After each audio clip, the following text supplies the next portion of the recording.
All right, it's Rick Lott. Thanks, Larry. It's springtime, so I thought I would read a couple of poems set in spring. This one's called Easter Geese.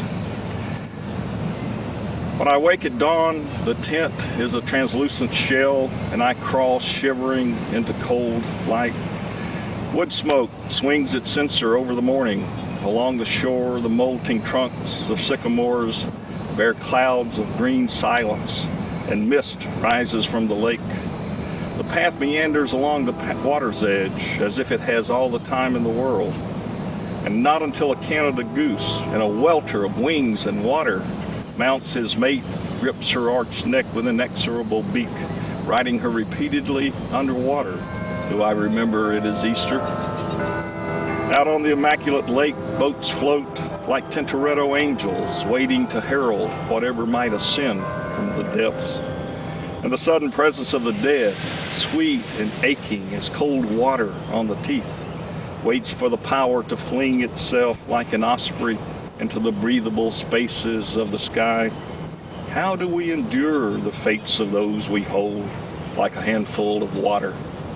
Where is the boy who sat beside his father in the phosphorescent glow of night journeys, holding the road map like unbounded joy, while the radio tracked lost towns? The 58 Oldsmobile of sleek, fat salmon swam away up the black stream.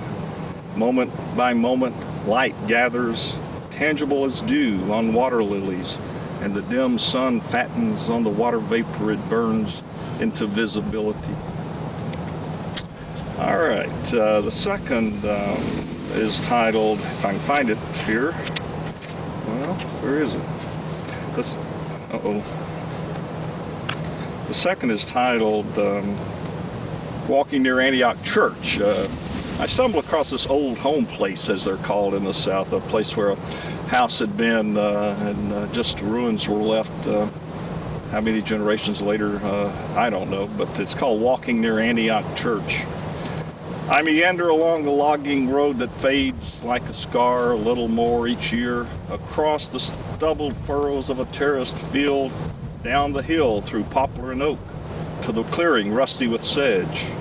A spring wells up in green moss at the foot of a sycamore, and a drinking gourd clings like a molted shell to the mottled bark. The water is cold and tastes of iron. This is an old home place, abandoned generations ago. The barn has fallen, a heap of timber and rusted tin, half buried in blackberry bramble. Across the gray planks, saw marks swirl like fingerprints, all that's left to touch this world. A chimney of flat rock leans over tangled privet, and honeysuckle as sweet and pungent as incense. I hang the dipper on its nail and think about the old folks who hollowed gourds and hung them from crossed poles, homes for the purple martins that come back like wings of smoke in the spring dust.